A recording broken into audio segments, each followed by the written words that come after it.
Priekšsēdētāji, godājamie deputāti, šodien mēs uzzinām daudz ko jaunu. Man vislielākais pārsteigums bija uzzināt no Šuvāja kunga, ka visi tie, kuri neatbalsta viendzimumu partnerattiecības un pētījums, varbūt par šo tēmu, slikts pētījums, nezinātnisks, jo zinātnisks jau mēs atbalstam. Tie visi ir oligārhu ielikteņi, bet Šuvāja kungs aizmirs vienu lietu.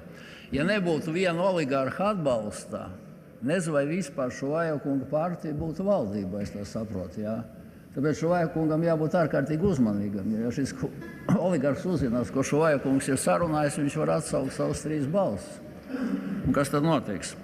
Es te gribētu nedaudz palabot. Te tika it kā pagriezts, jā, ka šodien mēs runāsim, teiksim, par ģimenēm, kur tur vecmāmiņa audzina bērnu, par nepilnām ģimenēm. Ja viena pētījuma nosaukumā nebūtu vārds, skaists vārdiņš, heteronormatīvs. Un ja mēs paskatāmies, kas tad ir hetero un heteroseksualitāte, tad tās ir emocijas un tieksme pret pretēju dzimumu pārstāvjiem. Tātad pamatā šis pētījums ir par viendzimumu pāriem, jo tad varētu lietot, teiksim, nepilna ģimene vai kaut kādus citus apzīmējumus, nevis heteronenormatīva vai normatīva. Jā. Faktiski šis pētījums ir klasisks kultūra marksisma ideoloģijas paraugs. Un kas ir kultūra marksisms? Jūs ziniet, jā, tā būtība ir sabiedrības pamata struktūra dekonstrukcija. Tātad kultūra marksisms tradicionāli ģimenes izjaukšana un graušana. Tiek veidots dažādas pseido ģimenes, jā, partnerība, tur homoseksuālijas ģimenes, lai gan mums Saeima nekur nav atļāvusi neko tādu. Laulības nav iespējams starp viendzimumu pāriem. Tiek anonimizēti kaut kādi eksperti, jā, izcili ārzemju eksperti, bet mēs zinām, ka ja viņi ir no valstīm, jā, kur šīs viendzimumu pāriem ir atļauts šīs ģimenes veidot, jā, tad viņiem ir citi uzskati. Jā. Reliģijas graušana, jo redziet atkal, ja jūs nelikvidēsiet un negrausiet reliģiju, uz kā balstās visa Eiropas kultūra, ja, tad jau jūs nedzīvosiet kopienās, kā agrāk draudzēs, ja, tad jums ir imigrācija, tad latviešu meitenes, kas varētu būt luterāņu draudzēs vai katoļi, precēsies ar musulmaņiem, ies uz mošiem, tas viss ir šis kultūra marksisms, patīk, nepatīk, un tāds viņš ir. Vienā teikumā tā ir tautas identitātes izšķīdināšana, morāles graušana, un vispārējais jau masu kultūra, popmuzika, kino, video, jā, LSM, kas mums no rīta līdz vakaram to visu rāda. Kas ir interesanti? Arī šeit cienījamā zinātniece aizgāja. Šo procesu pavada liekulīga retorika par brīvību, vienlīdzību, humānismu nostiprināšanu, bet praksē process ir par ētikas un morāles relativizāciju. Jā. Ja jums nav reliģijas, jā, tāpat kā dzīvniekiem. Jums jau nav nekas augstāks par jums, jūs tiekat absolutizēts, tātad katras pāra attiecības ir ģimene, viss, kas ir atļauts, jā. Atbrauc eksperts, viņš atbrauc no valstīm, kur ir 4 sievas, viņš var atbraukt, teiksim, kur pārsvarā jau ir varbūt viendzimuma laulības, un mēs sakam, ko te teica, mēs neesam brīvi, mēs teiksim, ārzemju eksperts atbrauca, jā. Vienreizēji, saprotiet, pats atbrauca no neheteroseksuālas ģimenes un uzrakstīja vienreizējs pētījums, kuram vajag 3. daļu no Nobeļa prēmijas. Ja 3 pētījumi, gan 3 miljonus, labi, 900 000. Ja? Un jūs stāstiet, bet pētījums ir vajadzīgs. Un es piekrītu, ja vien šādi pētījumi nebūtu 10, ja nevien 100, es beigās pateikšu par Čikāgas universitātes pētījumu, ko jums katrs students par 300 eiro. Daudz labāku pētījumu, kas jau ir veikti, kas notiek šajās ģimenēs ar bērniem. Ja? Bet mēs tā kā no gaisa esam nokrituši, un mēs tagad pētīsim kaut ko. Tagad nākošais. Es tikai vienu no šiem 3 paskatīšos. Es negribu atkārtot, ja kādu interesē ļoti garš pamatojums, izlasiet telosā, ir izanalizēts. Ja? Bet es te pievērsīšu varbūt uzmanību dažām citām lietām.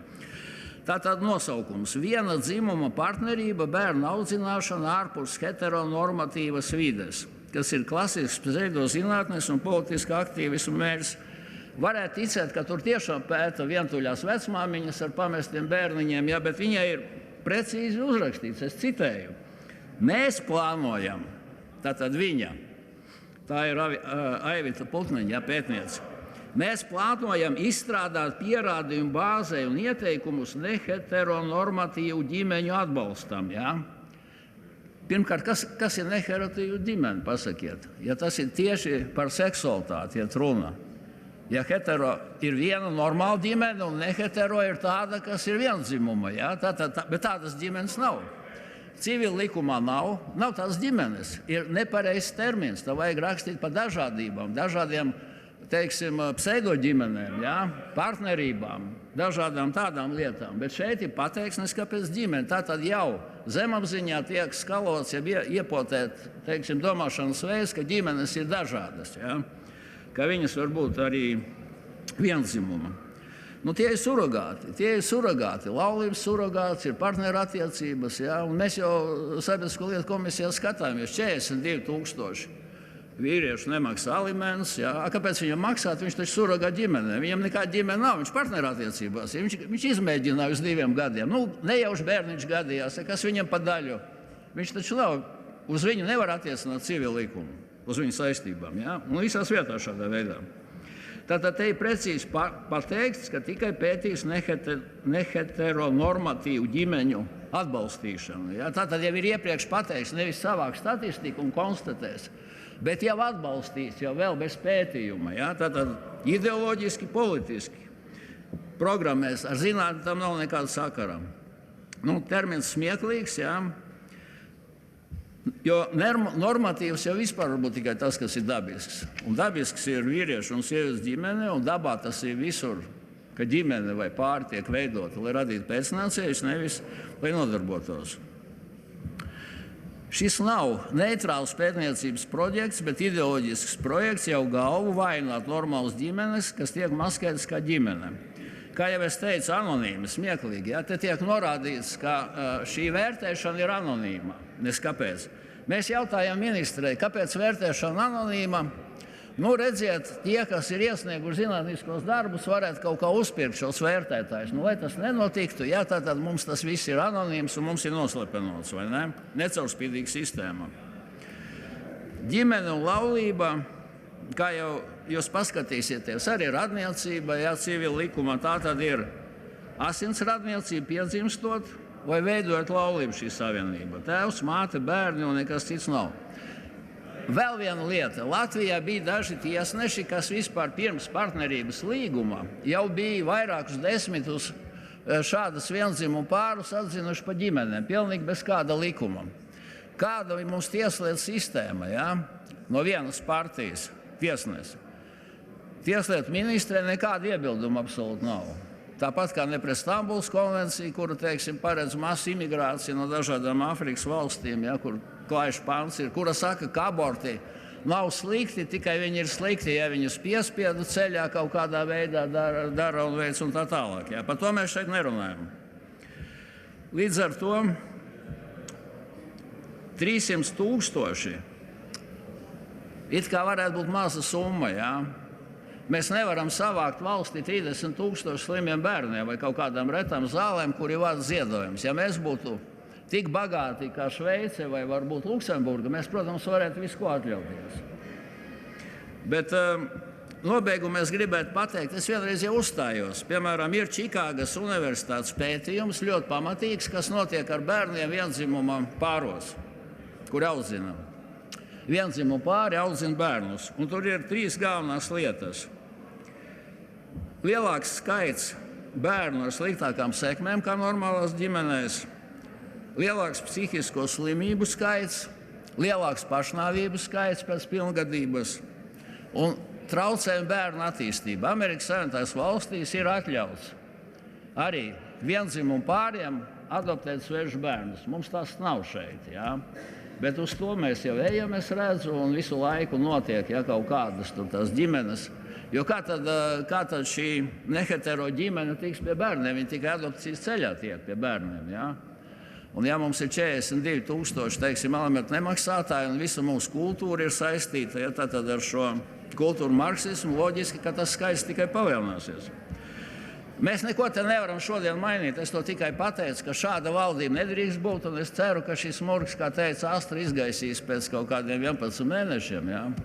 Un būs jauna, normāla valdība Latvijā. Bet es aicinu šo pieprasījumu atbalstīt jebkurā gadījumā. Jo nav jau šī pakļaušanās ārzemju ekspertiem tikai saistībā ar šo likumu. Mums jau ir 2 citi likumi šodien, kur atkal ir ārzemju eksperti mums kaut ko ieteikuši. Ja?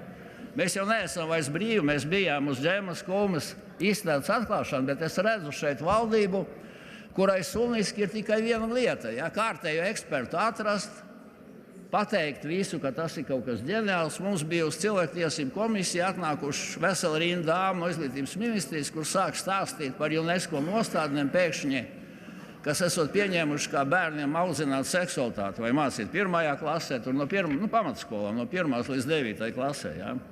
Saprotiet, latviešu tauta vai baltu tautas, teiksim, tūkstošos gadu nezināja bez UNESCO, bez dažādu tautu izstrojuma, kā mums ir jāaudzina savi bērni. Ja? Un kas man izbrīnīja, ka bija tāda absolūta nevēlēšanās atbildēt pat uz normālu jautājumu, bet kas tie pa murgiem, ko viņi mums te stāstīja. 1. klasē tur kaut kādi 7 tur dažādi priekšmeti, un nodarbības par bērnu seksualitāti, un praktiski tikai uz to visu bija tikai viens tāds mācību priekšmets par normālu ģimeņu veidošanu. Un te jau arī vakar komisijā tika uzdot jautājumu, cik tad ir pētījumi par to, kāpēc mums nav to normālo ģimeņu. Kas ir vajadzīgs valstī, kāpēc demogrāfija, kas bija atmodas laikā, dzimstība bija 42 bērni uz 100 000. Kāpēc tagad mums ir tas rādītājs nokris līdz kaut kādiem 12 vai 13? Ja? Tādi pētījumi kāpēc netiek finansēti. Ja?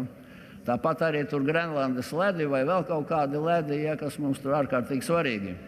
Un nobeigšu.